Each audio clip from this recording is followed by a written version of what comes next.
It was Friday afternoon in the office of Babbitt Cars, Los Angeles. Charlie Babbitt was shouting on the phone. "But I have waited 5 weeks for these cars. Where are they?" On another phone, Charlie's secretary, Susanna, was talking to a customer. The customer wanted 6 Lamborghini cars, and he wanted them that day. Then a call came from the bank. Susanna put her hand over the phone. "They want you to pay back the money you borrowed," she said. "They want it this afternoon." "Tell them I'll pay on Monday," said Charlie. Then he spoke into his own phone. "You can have the cars on Monday, sir." "Yes, I'm sure." "Thank you, sir." Charlie put the phone down and smiled for the first time in a week. Monday. And this was only Friday. He had the weekend to think of something to save his business. He looked over at Susanna, his Italian secretary. She was his girl, and she was so beautiful. Charlie loved every part of her little body, her big black eyes, her long brown hair. "Are you ready for our weekend in Palm Springs?" Susanna looked surprised. "We're still going?" "Of course," said Charlie. "Don't worry about this little problem. I'm going to make $80,000 from those cars." He smiled his best smile. "Not bad for 2 or 3 phone calls."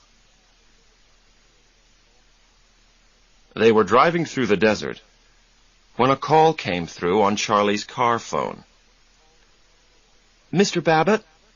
Mr. Charles Babbitt?" It was a girl's voice. "Yes?" "I'm calling for Mr. John Mooney. He's your father's lawyer, here in Cincinnati, and I'm sorry, but it's bad news. Your father has died, sir." "Oh, no," Susanna said, her eyes on Charlie. But his face didn't change, and he didn't say a word. "The funeral is on Sunday, Mr. Babbitt. I've got his telephone number if you—" But Charlie was not listening. He just continued to look at the road in front of them. "Oh, Charlie," Susanna said softly, "are you all right?" He didn't answer. But a few seconds later, he turned off the road and stopped the car. "Sorry about the weekend," he said finally. "The weekend?" Susanna said. "Charlie—" Charlie did not look at her. "Look," he said quietly, "I hated my father, and he hated me." Susanna looked across at him. Charlie was only 26, but she thought he was the most handsome man in the world. He was tall and strong, with thick dark hair, and a wonderful smile. "Poor Charlie. That's very sad. My mother died when I was 2, and then it was just me and him." Susanna bit her lip and touched Charlie on the shoulder.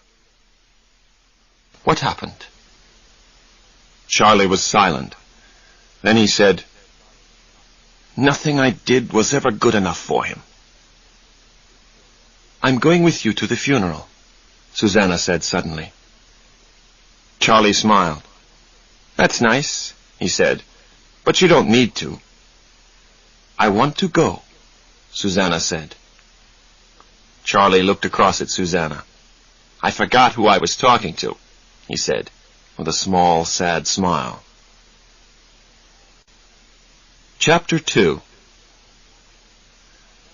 Charlie Babbitt walked away from his father's funeral without looking back.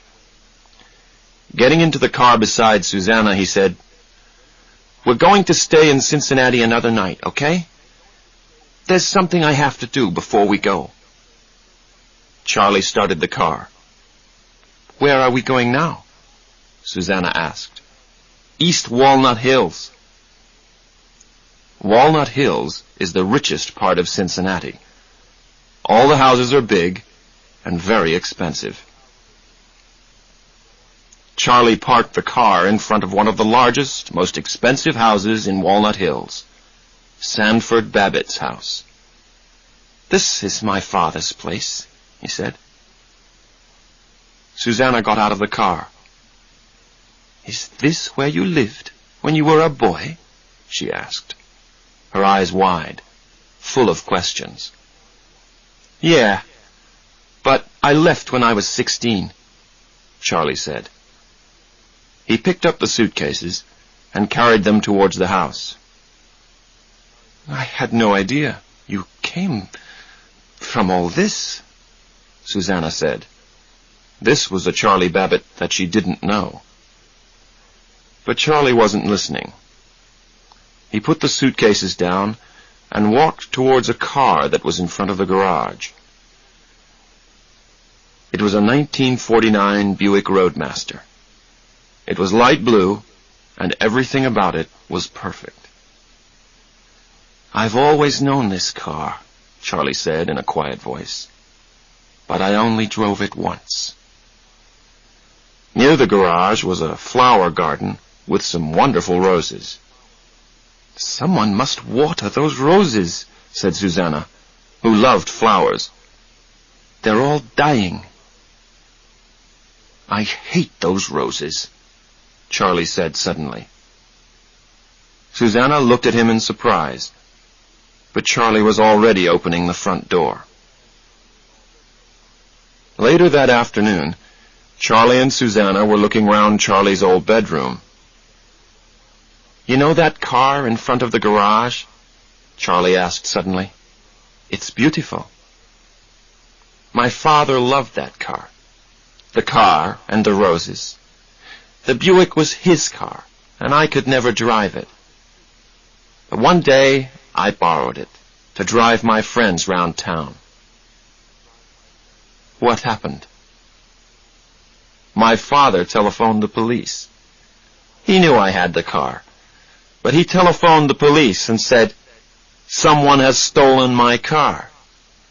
The police stopped us and took us to the police station." Charlie's face was angry now. "My friend's parents came for them after an hour. My father left me there for 2 days. 2 days, Susanna said. And you were only 16. Poor Charlie. But now Charlie was picking up an old coat from a box in the corner of the room. "Is that yours, Charlie?" Susanna asked. Charlie didn't answer. He was looking carefully at the little coat. "It's like a map," he said in a strange voice. "A map of my past." "What are you talking about?" "What?" Charlie looked over at Susanna and then back at the coat. "Oh, I was just thinking. Susanna, when you were a child, did you have secret friends?" "Yes, I think everyone does." "What was the name of my secret friend?" Charlie asked himself. He tried to remember. Rain Man. That's it. The Rain Man. When I was frightened, I held this coat and listened to the Rain Man sing. He smiled. That was a long time ago. Susanna laughed and touched Charlie's arm. "What happened to your friend?" "I don't know," Charlie said. "I just grew up, I think." He turned the coat around in his hands for a few seconds longer. Then he threw it back into the box. "Let's go and eat." Charlie Babbitt and his father's lawyer, John Mooney, met in the dining room that evening. Mr. Mooney put on his glasses and took some papers from his case. "Before I read the will," he said, "your father has asked me to read you a letter that he wrote to you. Is that all right?" Charlie did not want to listen to his father's letter, but he did want his father's money. "Of course," he said. Mooney opened an envelope and took out 2 pieces of expensive paper. "To my son, Charles Babbitt. Dear Charles," the lawyer began, "today is my 70th birthday. I am an old man, but I well remember the day that we brought you home from the hospital. You were the perfect child." "He wrote it," Charlie said, with a very small smile. "I hear his voice." "And I remember, too," Mooney continued reading, "the day you left home. You were so angry, and you had all these big ideas." The lawyer stopped reading. He looked up at Charlie, but there was no change in the young man's expression. Mooney did not look up from the letter again. "You did not write, or telephone, or come back into my life in any way. For all these years I have not had a son. But I want for you now what I always wanted for you. I want you to have the best life possible." John Mooney stopped reading and put the letter back into its envelope. The old lawyer seemed sad. Charlie did not say anything. He just sat there waiting for Mooney to read the will. Now Mooney picked up the will. Without looking at Charlie, he began to read. "To Charles Sanford Babbitt, I give my 1949 Buick. I also give him my roses." Charlie moved anxiously in his chair. He did not like what he was hearing. "I am leaving my home and all my money to someone who is very important to me. Because this person cannot use the money, a friend will look after the money for him." Mooney stopped reading and looked up. "I don't understand," Charlie said. "Your father's money, around $3 million, will go to someone who cannot use it," Mooney explained. "Another person will look after the money." So Charlie Babbitt was not getting his father's house or his father's money. "What's the name of the person who is going to get the money?" he asked. John Mooney put the will back into his bag. "The will says that I cannot tell you." Charlie was beginning to get angry. "Who is this person who's going to look after the money? You?" "No, it isn't me," Mooney said.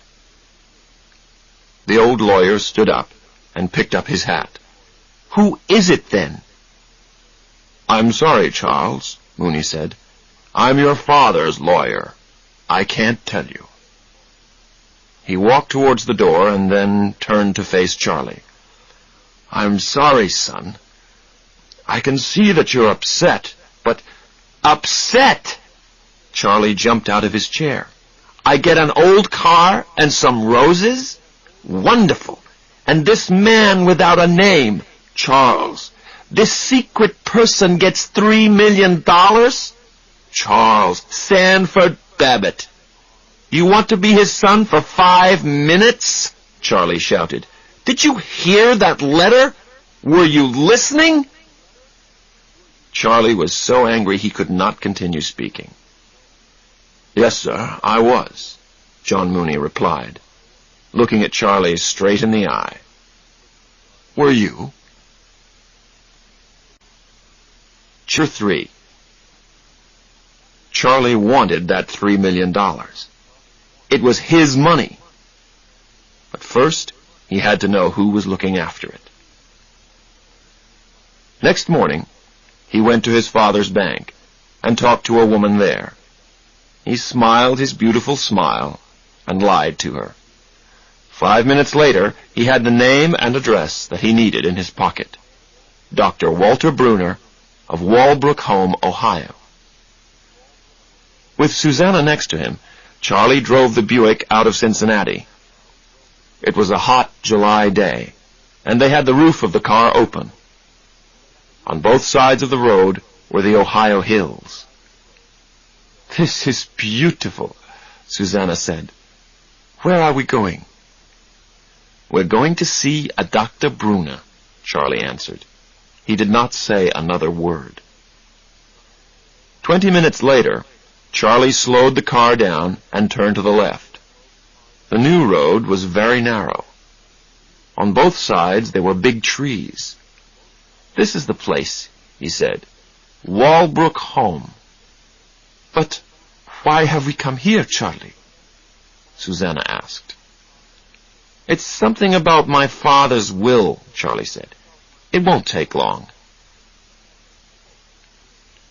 On the way up to the house, they saw a strange man. There was paint all over his face, and he was smiling like a child. They got out of the car and walked up to the front door. A nurse came out to meet them. "I'd like to see Dr. Bruner, please." The nurse took them into a comfortable waiting room. "Could you wait here, please?" The nurse left the room. Charlie jumped up and went through a door into another room. "Charlie," Susanna called, "where are you going?" She followed him into the other room, where a group of people were watching television. Others sat at tables, playing with children's games. 2 nurses in white coats sat at the back of the room.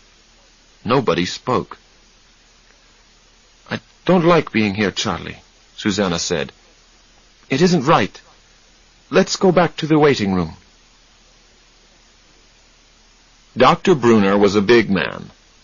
He was about 56, with gray hair and a calm face. "Could you please tell me the name of the person who will get my father's money?" Charlie asked politely. "I'm sorry, I cannot tell you that." Just like Mooney. "Why is it a secret?" Charlie left his chair and went over to stand by the window. "Is this person an old girlfriend of Dad's?" From the window, Charlie could see the old Buick. Susanna was sitting in the back, enjoying the afternoon sun. A small man, carrying a bag, moved towards the car. He walked in a strange way, moving from side to side.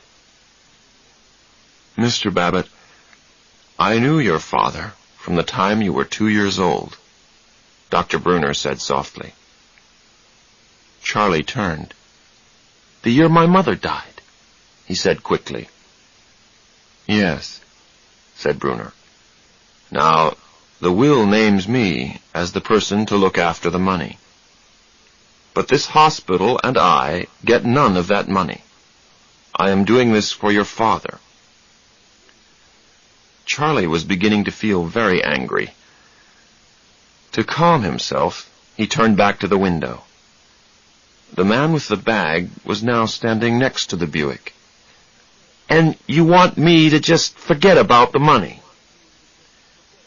"I think you have been upset," Bruner said softly, "by a man who never knew how to show love." Charlie knew that this was true. He did not know what to say. Outside, the man was taking a small notebook out of his bag. He began writing in it. "I understand how you feel," Dr. Bruner continued, "but there's nothing I can do." "I'll fight for my money, Dr. Bruner," Charlie said. Dr. Bruner got up from his chair. "I'm sure you are a fighter, Mr. Babbitt," he said. "Your father was a fighter. But I am a fighter, too." Dr. Bruner walked with Charlie out through the front door. The day was getting hotter, but it was still beautiful weather. The little man with the bag was still standing by the Buick. He was writing in his notebook. Again and again he looked from the car back to the notebook. He did not look at Susanna.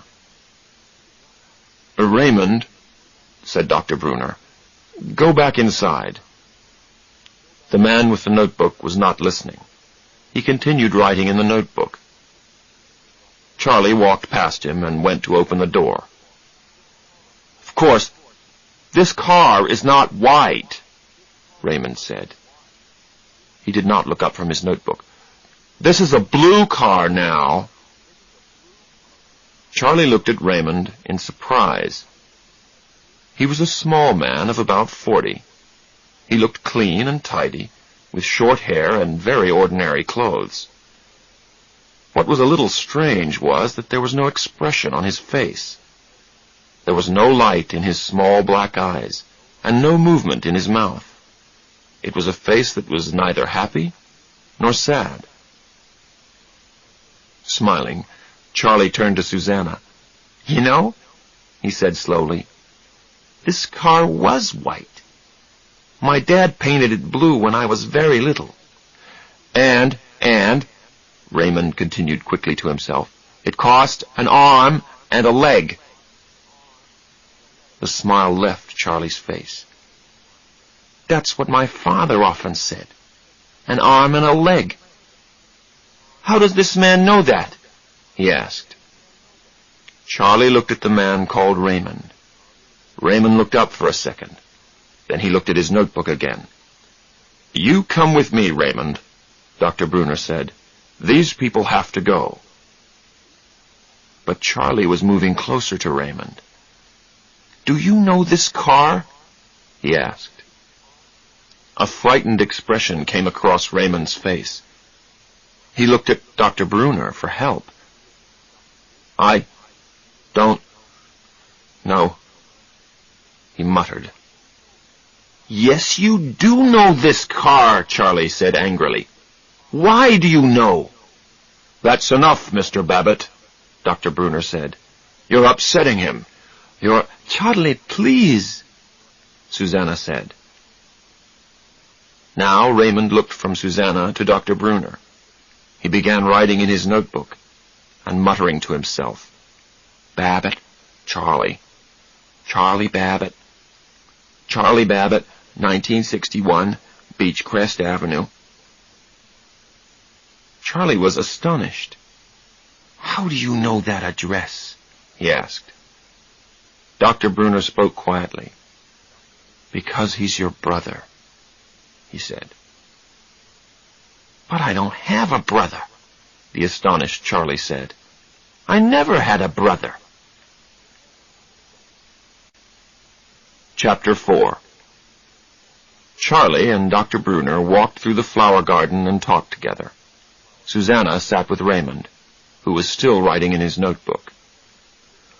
"What can I tell you?" the doctor asked. Where to begin? "What does he write in that notebook?" "He writes down things that he thinks are dangerous. Things like bad weather reports." "Why does he do that?" "I think he writes dangerous things down to try and hide them. Raymond sees danger everywhere. Any change frightens him. That is why he always does things in the same way every day." "What do you mean?" "Raymond always eats the same way, sleeps the same way, talks the same way. Everything. But he's a person, your brother. In some ways, a very intelligent person." Dr. Brunner looked at Charlie for a second or two. Then he continued. "Raymond cannot have relationships with other people, and he cannot see the relationship between things. He talks to you, but he also talks to the car and the television. Everything is the same to him. Doctors call this sort of person autistic." Charlie thought about this. It was difficult to understand. "And the most important thing is that Raymond can't feel. He cannot be happy or sad in the way that we are happy or sad. Dr. Brunner stopped speaking and looked at Charlie. Charlie was biting his lip and looking over at his brother. "What Raymond did with you today, that was very good," Dr. Brunner said softly.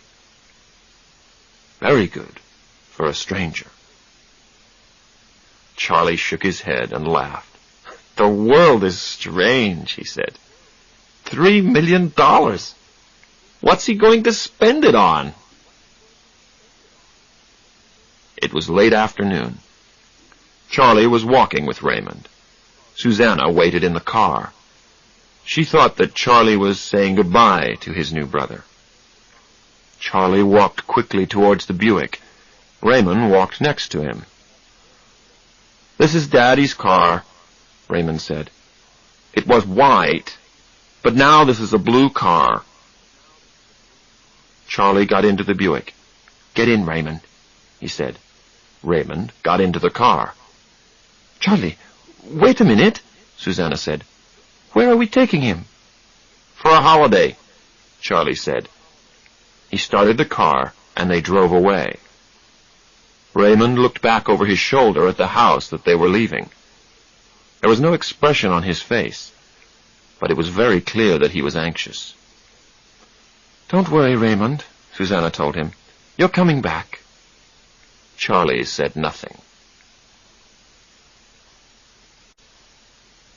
Chapter 5. They drove back to Cincinnati. Raymond sat in the back of the Buick and watched the road go by. He said nothing to Charlie or Susanna, but muttered strange things to himself. They went to a hotel and took 2 rooms. Charlie showed Raymond his room. "This is your room, Ray," he said. That was a big mistake. Raymond looked around the room. "This is not my room," he said. There was a frightened expression on his face. "This is not my room." "Just for tonight," Charlie said. "Until we take you home," Susanna said. But Raymond was very upset now. He was shaking his head from side to side and muttering to himself, "Of course, I'm going to be here a long time, a very long time. Of course, they moved my bed." "Sorry, Raymond," Charlie said. "You like the bed under the window." He started pushing the bed into its new place. But Raymond was still unhappy. He started muttering about books. The only book in the room was a telephone book for Cincinnati. "Charlie, let's take him home," Susanna said. She liked Raymond, and she did not like to see him upset. "He's okay," Charlie said. "Do you like pizza, Ray?" "Do you like pizza, Charlie Babbitt?" Raymond knew the word pizza because pizza was a Walbrook word. This calmed him a little. "I'll ask the hotel to send a pizza up to your room," Charlie said. "We like pizza, don't we, Ray? We're brothers." "Charlie, he still doesn't look happy," Susanna said. "I don't understand why you brought him here. I think he wants to go back to Walbrook." "Ray's fine," Charlie said. "All he needs is some TV and some pizza." "What's on TV, Ray?" Raymond looked at his watch. "The Lucky Money Wheel," he told the watch. "Great. Sit down and you can watch it." Charlie turned on the television. The Lucky Money Wheel came on. "You've got your TV?" Charlie said. "You've got a pizza coming? Aren't things good, Ray?" Charlie looked at Raymond, and Raymond looked at Charlie, but there was no expression on his face. "Do you ever smile, Ray?" Charlie asked. "Do you ever smile?" Raymond repeated. There was still no expression on his face. Raymond sat on his bed and watched television. Charlie came in with a pizza. Ray looked at the pizza and shook his head. "What's the problem, Ray?" Charlie asked. Raymond wanted to eat the pizza the way that he ate it at Walbrook. Charlie cut the pizza into tiny squares for him and put each square on a toothpick. Charlie and Susanna went off to their room. Raymond watched a film. A man in the film told his son to turn the television off. Raymond got up and turned his television off.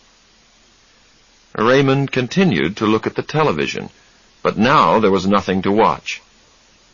He heard the sound of another television in Charlie and Susanna's room. Raymond got up and went into their room. Charlie and Susanna were in bed.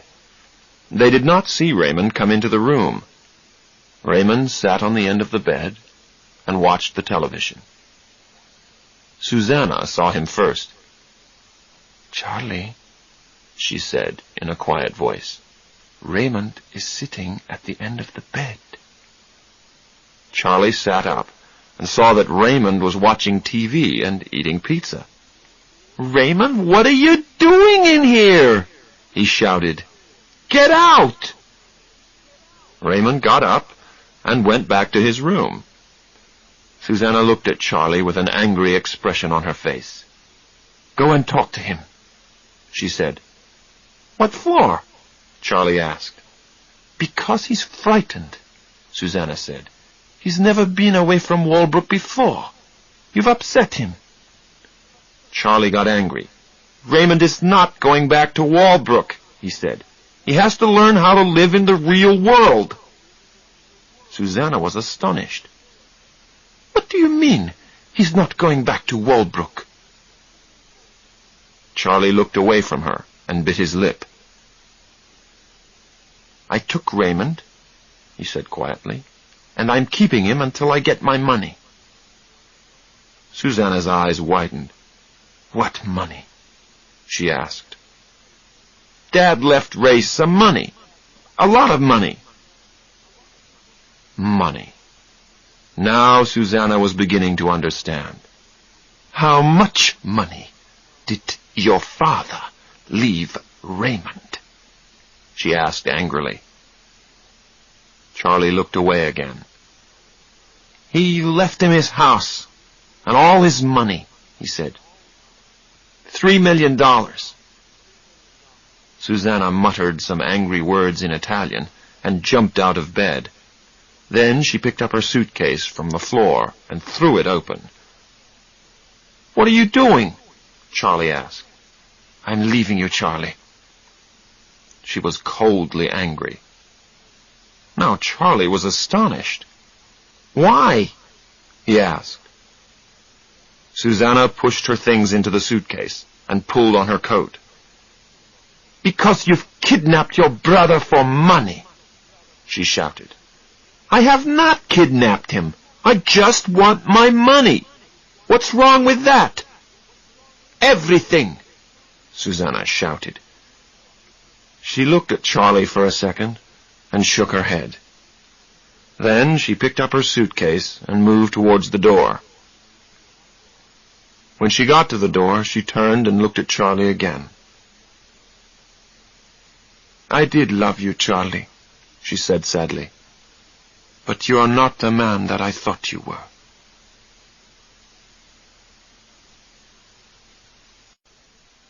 Chapter 6.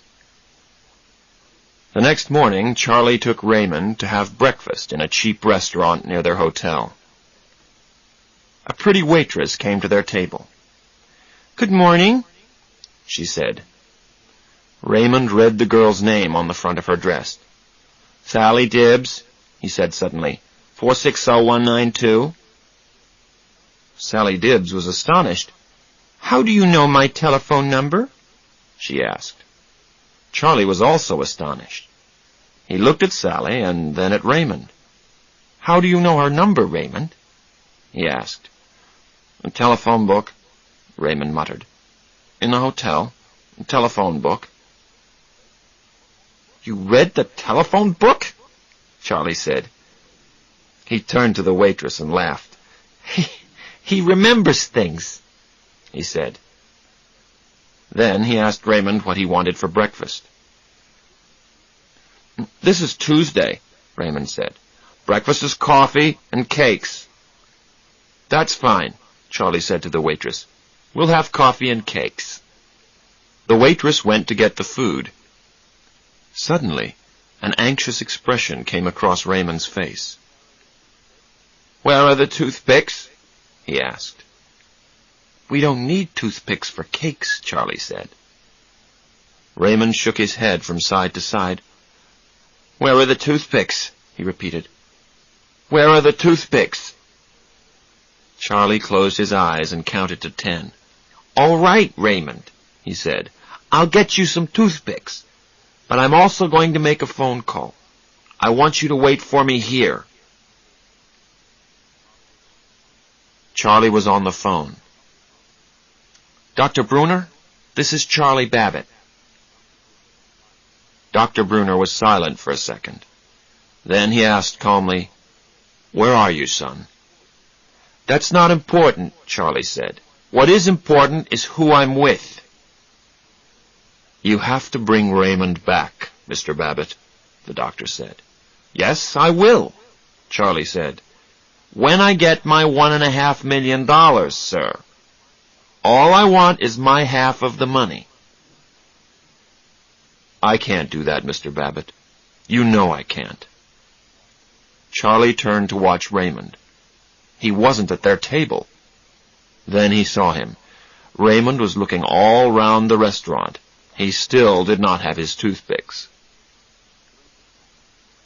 "Bring him back, Mr. Babbitt," Dr. Bruner repeated. "Bring him back now." "I have not kidnapped him," Charlie said. This was something which worried him. Was Susanna right? Was Charlie the businessman now Charlie the criminal? "I know you haven't kidnapped him," Dr. Bruner said. "Raymond is not a prisoner at Walbrook. He's always free to leave us." Charlie breathed more easily. "But we know how to look after Raymond here," Dr. Bruner continued. "We know what he needs. You do not know anything about Raymond, Mr. Babbitt." Raymond was still looking round the restaurant for toothpicks. Charlie watched him anxiously. "I'm Raymond's brother," Charlie said into the phone, "and my lawyer says I can get custody of him. If you want Raymond back, give me my money." "It's not your money, Mr. Babbitt," the doctor was saying. Charlie was not listening. He was waving to the waitress. "Toothpicks!" he shouted, and he pointed at Raymond. "He wants toothpicks!" "I cannot give you what you want, Mr. Babbitt," Dr. Bruner continued. At last, Sally gave Raymond a full box of toothpicks. Raymond took the box back to their table. Charlie was getting angry. "Dr. Bruner, you've made a big mistake," he said. He put the phone down and walked over to where Raymond was sitting. "We're leaving, Raymond." Raymond stood up quickly and knocked the box of toothpicks off the table. The box fell to the floor and broke open. The toothpicks went everywhere. "Oh, Raymond!" Charlie shouted. But Raymond was looking down at the toothpicks on the floor. 82, he muttered. 82, 82, 82. Toothpicks. Charlie shook his head. "Ray, there's a lot more than 82 toothpicks down there." Raymond's expression didn't change. 82, 82, 82. Of course, that's 246 toothpicks. Charlie turned to Sally Dibbs. "How many toothpicks in the box?" he asked. The girl picked up the box and read the number off it. 250. Charlie smiled at his brother.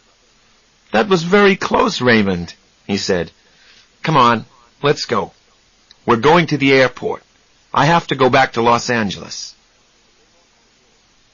As they walked to the door, Sally Dibbs called after them. He was right. There were 246 toothpicks on the floor. The other 4 are still in the box. At the airport, Charlie telephoned his office. The news was not good. Both the bank and the customer for the Lamborghini cars were still very unhappy. Charlie needed to get back to Los Angeles fast. Charlie picked up his bag. "Okay, Raymond," he said. "We've got to move quickly. Our plane leaves in 6 minutes. Look, there it is out there." Charlie pointed out through the window at the plane. Raymond suddenly looked very anxious. "Crash," he muttered. "That plane crashed in August 16th, 1987. 156 people were... They were all..." "That was a different plane, Ray," Charlie said. "This is a beautiful plane. This one is safe." "Crash," Raymond muttered. "Crash and burn." Charlie did not know what to do. They had only 4 minutes to catch the plane. "We have to fly home, Ray," he said. "It's important. What did you think we were doing here? This is an airport. This is where they keep the planes. Come on." Charlie put his hand on Raymond's arm. Raymond put his hand to his mouth and bit it. Then he screamed and began to shake all over. For a second, Charlie just looked at his brother with an astonished expression. Then he saw that he had to calm Raymond down. "It's okay, Raymond," he said quickly. "It's okay. We'll drive to Los Angeles. It will take 3 days, but we'll drive. No planes." Raymond stopped screaming. His body stopped shaking, and slowly the anxious expression left his face. "I'm sorry, Raymond," Charlie said softly. "I'm sorry I upset you." Charlie turned and began walking out of the airport. A second later, Raymond followed him. Chapter 7. Charlie drove all through the night. He felt tired and anxious. He needed to get back to Los Angeles fast to try and save his business. He was losing time that he did not have. The next evening they stopped at a hotel. Their room had a small bathroom. Charlie went in to have a bath. Raymond was cleaning his teeth, and his mouth was full of toothpaste. "Don't use so much toothpaste, Ray," Charlie said. But Raymond continued cleaning his teeth. Toothpaste came out of his mouth and dropped onto his shirt. "Will you stop that, Ray?" Charlie said. Raymond did not stop. "You like it, Charlie Babbitt," he muttered. Charlie shook his head. "No, I do not like it," he shouted. "You say, 'Funny Rain Man, funny teeth.'" Suddenly Charlie stopped shouting. Funny Rain Man. Rain Man! That was the name of his secret friend when he was a child. "What did you say?" he asked.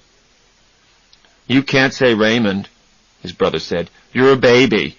You say Rain Man. Funny Rain Man." Charlie sat down on the side of the bath. He didn't know what to think. He was finding it difficult to breathe.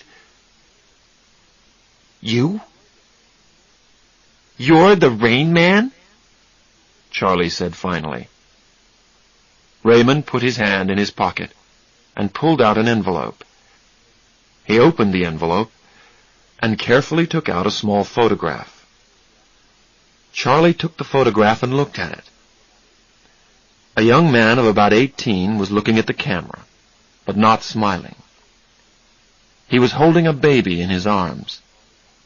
The baby was Charlie Babbitt, and the young man was Raymond Babbitt. "Daddy took the picture," Raymond said. Charlie looked at the photograph for a long time. He was astonished. He and Raymond. Charlie and Raymond. Charlie and the Rain Man. "And you lived with us then? When did you leave us?" "It was Thursday," Raymond said. "Which Thursday, Ray?" "It was snowing outside. Maria stayed with you when Daddy took me to my home. January 21st, 1965, on a Thursday." "That's when our mother died," Charlie breathed softly. "Just after New Year." "And you had your coat, and you waved to me from the window. Goodbye, Rain Man. Goodbye, Rain Man. On a Thursday." Suddenly, Charlie remembered deep into his past. He remembered the snow and waving to Rain Man. And later crying for Rain Man. He wanted Rain Man, but Raymond didn't come. He never came again. "I sat with that coat," Charlie said. Now he remembered his brother's 18-year-old face. "And you sang to me." For a minute, Raymond just looked at his brother. Then, very softly, he began to sing a song by the Beatles.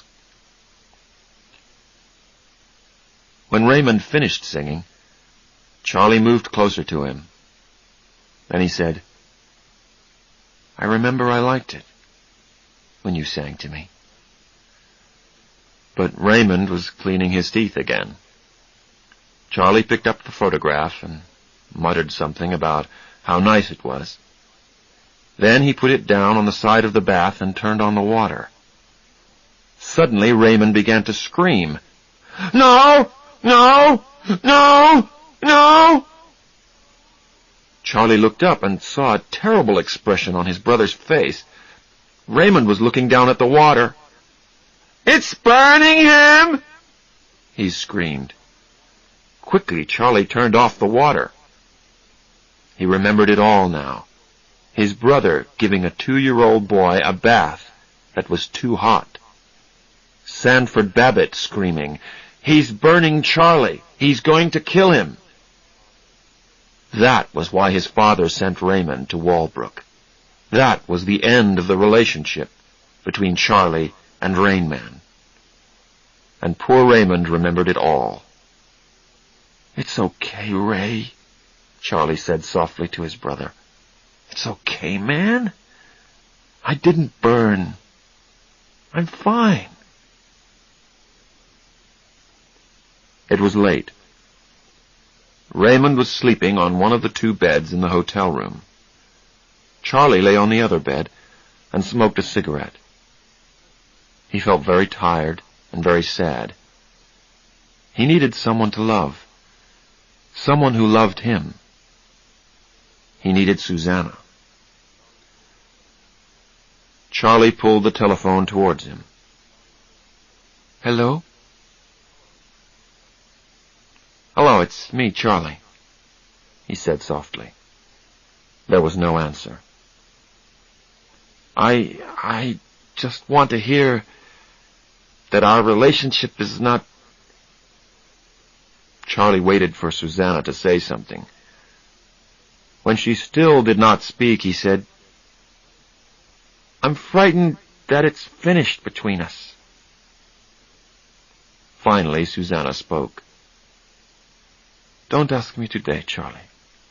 You won't like my answer. Give me some time. I'm going to get custody of Ray. I've talked to my lawyer, and he says that it is possible. Firstly, I have to take Ray to see a special doctor in Los Angeles." "Charlie, they won't give you custody of Ray," Susanna said. "Dr. Bruna has looked after him for more than 20 years. You've known him for 4 days. She didn't understand. Nobody understood his relationship with Raymond. "Can I phone you when I get back to Los Angeles?" Susanna didn't say yes, but she didn't say no either. Chapter 8. The next morning, Charlie heard more bad news from the office. They were taking the Lamborghinis away, and Charlie had very little money left. He was paying for everything with his American Express card. Charlie and Ray sat together in the hotel restaurant. At the next table there was a group of 20 businessmen. They were finishing their meal and asked the waitress for the bill. Raymond looked over at the table. It was full of plates and cups and different bits of food. "Of course, that bill is $93.40, Raymond said. Charlie laughed. "How can you know that, Ray?" $93.40, Raymond repeated. The waitress returned with the bill. Charlie read over her shoulder. The bill was for $93.40. "How do you do it, Ray?" Charlie asked. "You can remember every number in a phone book. You can count 200 toothpicks in under a second. You're like a computer." "Today is Thursday," Raymond said. "Thursday is coffee and cakes. Same as Tuesday." Charlie looked at his brother. Suddenly, he had an idea. A really great idea to end all his money problems. "Raymond," he asked his brother, "have you ever played cards?" The next day, they arrived in Las Vegas. Charlie bought new suits for Raymond and himself. He also bought Raymond a television the size of a small clock. Then he showed his brother how to play cards. "Do you understand how to play now, Raymond?" "I count cards," said Raymond. "Yes, but you must never say that." They went into the Golden Casino at 4 o'clock in the afternoon. They sat down at one of the card tables. 5 hours later, they got up from the card table. Charlie was very, very tired, but very happy. He smiled at his brother. "Raymond, you have won us $90,000. Raymond did not look up from the television he now carried everywhere in his hand. $89,756, he said. And that was only in one visit. "You're going to make us rich, Ray," Charlie said. Raymond looked from his television to his watch. 8 minutes to bedtime, he said. 8 minutes. Charlie smiled. Raymond was still Raymond. "Ray, we're going to stay in the best room in the hotel here," he said. "Tomorrow we're going to come down and enjoy ourselves. Perhaps we'll find you a girl." Raymond was watching his television again. "A girl," he repeated. "Yes, why not?" But first, Charlie needed a hot bath and a good night's sleep. And he needed to talk to Susanna again. There was a knock on the door. Charlie opened it. "Susanna!" Charlie put his arms round the girl that he loved and kissed her. "Ray, Susanna's here." "How did you know we were here?" Charlie asked her. Susanna spoke softly. "They told me at the office," she said. "I'm sorry they took the cars away." "Oh, don't worry about that," Charlie said happily. "We have some news to tell you. Ray, tell Susanna what we've done." "We played cards," Raymond said. "I counted cards, and we won money." "What?" Susanna asked. "It's a long story," Charlie said, pulling Susanna towards the bedroom. "We'll talk about it later." Raymond knocked on the bedroom door. "Come in," Charlie called. Raymond opened the door and stood there with his little television in his hand. 6 minutes until I find a girl to dance with, Raymond said. You said 10 o'clock. A girl? Susanna asked. Charlie was getting out of bed. I taught him to dance. Now we're going to try to find him a girl to dance with. 5 minutes, Raymond said. They walked round the Golden Casino for an hour. It was very difficult to find a girl for Raymond to dance with. To other people, Raymond seemed strange. Charlie pointed to one of the tables. This is where we played cards, he said. Suddenly, he felt a hand on his shoulder. He turned around to see 2 big men in suits. Mr. Babbitt? Yes? The boss wants to see you, please, one of the men said. He did not smile, and Charlie guessed that there was a problem. Charlie turned to Susanna. Can you take Raymond back to our hotel room? Of course, Susanna said. Susanna and Raymond took the lift back to their room. Raymond was watching a film with Fred Astaire and Ginger Rogers on his little TV. In the lift, Susanna looked at Raymond and felt sad for him. Raymond, have you ever danced with a girl before? She asked. I've danced with Charlie Babbitt, Raymond said. One time, with Charlie Babbitt. He did not look up from his TV. The music from the dancing below came into the lift. I like this music, Susanna said softly. Do you want to dance with me, Raymond? Susanna stopped the lift between 2 floors. She moved closer to Raymond and took his hand in hers. They started to dance inside the lift. Raymond watched his television over Susanna's shoulder. The song came to an end. Susanna started the lift again. The other girls have missed a beautiful dance, she said. Later, Charlie came up to the room. He looked very tired. We have to leave here tomorrow, he said. They won't let us play cards here again. Why not? Susanna asked. Because we won, said Charlie. And they don't like people winning. I guess Raymond was too good for them. Chapter 9. They left Las Vegas the next morning and drove back to Los Angeles. Susanna sat next to Charlie in the front of the Buick. Raymond sat in the back of the car and watched another film on his TV. Sometimes he looked out at the desert they were driving through. Once Raymond drove the car for a few minutes. The road was empty, so there was no danger.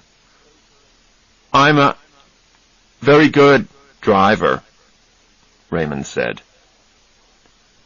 Susanna got out at her flat in Santa Monica. Charlie and Raymond drove on to Charlie's house in Los Angeles. There was a letter waiting for Charlie. It was from Dr. Bruner. I'm staying here in Los Angeles, at the Hotel California, the letter said. Please, come and see me. I think we need to talk. That night, Charlie went to see Dr. Bruner at his hotel. Mr. Babbitt, I want to stop playing games, Dr. Bruner said. My lawyer is talking to your lawyer. He is explaining to him the facts. Raymond will see a special doctor on Friday. This doctor will decide who gets custody of Raymond, and you are going to lose. I think that is for the doctor to decide, Charlie said. But I have helped Raymond more in 1 week than you have in 20 years. You think you have helped Raymond, Dr. Bruner said. But Raymond is still autistic. He will always be autistic. Neither you nor I can change that fact.